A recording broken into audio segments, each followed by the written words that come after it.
Agora vamos falar sobre a importância de se resgatar a história recente do nosso país, principalmente da época da ditadura, que tanta gente desconhece, principalmente os jovens. Minha conversa agora é com a Carla Borges, que é coordenadora de Direito à Memória e à Verdade da Secretaria Municipal de Direitos Humanos e Cidadania de São Paulo.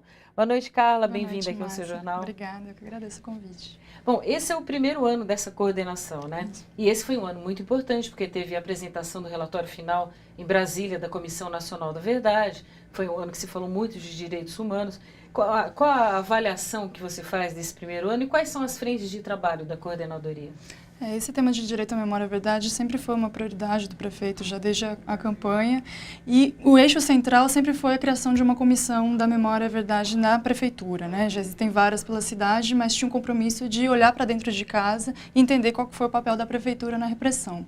Quando a gente começa o trabalho de avaliar qual que devia ser o escopo dessa comissão, a gente percebe que a demanda por políticas permanentes de memória e verdade eram muito mais amplas, são muitos anos de esquecimento, praticamente desde a gestão Erundina, que não tem uma ação efetiva nesse tema. E a gente percebeu que se não fosse criada uma coordenação para cuidar dessas políticas de forma estruturante com as escolas, com a cidade, com os jovens, justamente, a comissão ia ficar sobrecarregada, porque ela tem um mandato muito específico de 2 anos de investigação.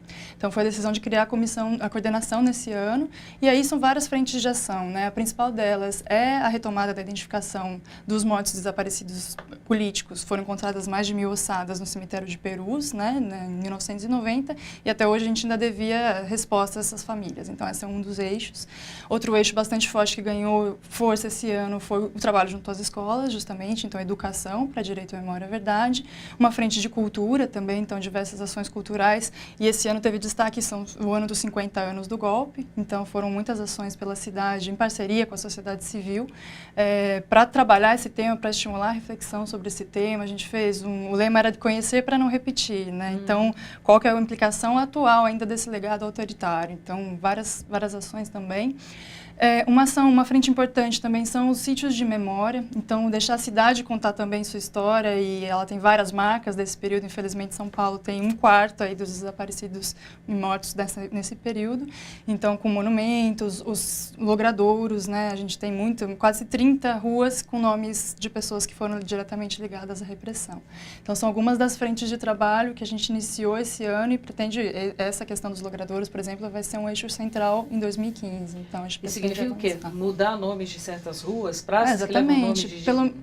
Pelo menos estimular o debate com esses moradores, né, para que eles saibam quem foi aquela pessoa. Provavelmente eles mesmos vão ter interesse em querer alterar e participar junto com a gente dessa construção. Que novo nome, que nome que faz sentido para aquele local, que nomes que são referência para a cidade. Mas a gente não pode manter homenagens que não se sustentam mais. A gente não quer uma cidade que ainda homenageie pessoas como o Fleury, por exemplo, que comprovadamente torturador. E então a gente quer rever, isso faz parte também de ressignificar a cidade. Então vamos destrinchar um pouco essas frentes que você falou, né? Por exemplo, a formação de professores. Como é que é essa formação? É para professores lidarem em sala de aula com esse assunto com seus alunos? Isso, a gente percebe que tem uma demanda muito grande dos professores em entender mais o assunto, em ter subsídios e materiais para trabalhar o tema junto à sala de aula.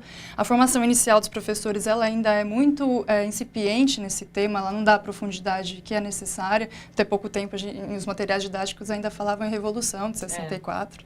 Então, existe essa demanda dos professores e uma vontade também da rede de receber essas formações. Então, a gente organizou, foram umas 17 formações, mais ou menos, de professores pela cidade toda, muito por iniciativa das próprios CELs, das escolas. A gente tem organizado agora, a partir do segundo semestre, formações com pontuação para progressão na carreira desses professores, com mais de 8 horas, que é a carga horária mínima exigida.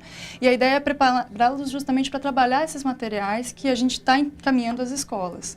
Então, são uma série de publicações que a gente preparou, um kit, né, não é abrangente, mas ele trabalha de forma leve também o tema, com vários recursos didáticos. Tem vídeos, tem livros de literatura, por exemplo, o Cado Kucinski, vídeos documentários como o filme do Alípio Freire. São vários materiais que já estavam disponíveis e que não tinham chegado ainda até a escola. Mas a ideia não é só mandar material sozinho, é dar formação também para que ele possa ser bem aproveitado e que o professor possa ter elementos de fato para trabalhar o tema com profundidade na sala de aula.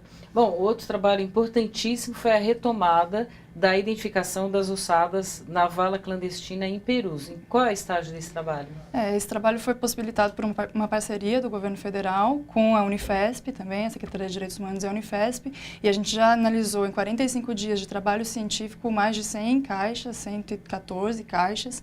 Algumas delas têm mais de uma pessoa, então, assim, nos mostram que precisa, de fato, de um trabalho muito minucioso e com muito rigor científico. Então, por isso que a gente conta com equipes nacionais, internacionais, muito gabaritadas, especializadas nesse tema. Então, a gente precisa dar essa resposta de uma vez por todas para as famílias, né? Ok, Carla, muito obrigada por sua participação aqui, parabéns pelo trabalho. Obrigada. E só lembrando que também teve a inauguração do monumento no Ibirapuera, que foi muito importante, Legal, né? muito legal. Muito obrigada, parabéns, viu? Obrigada a você.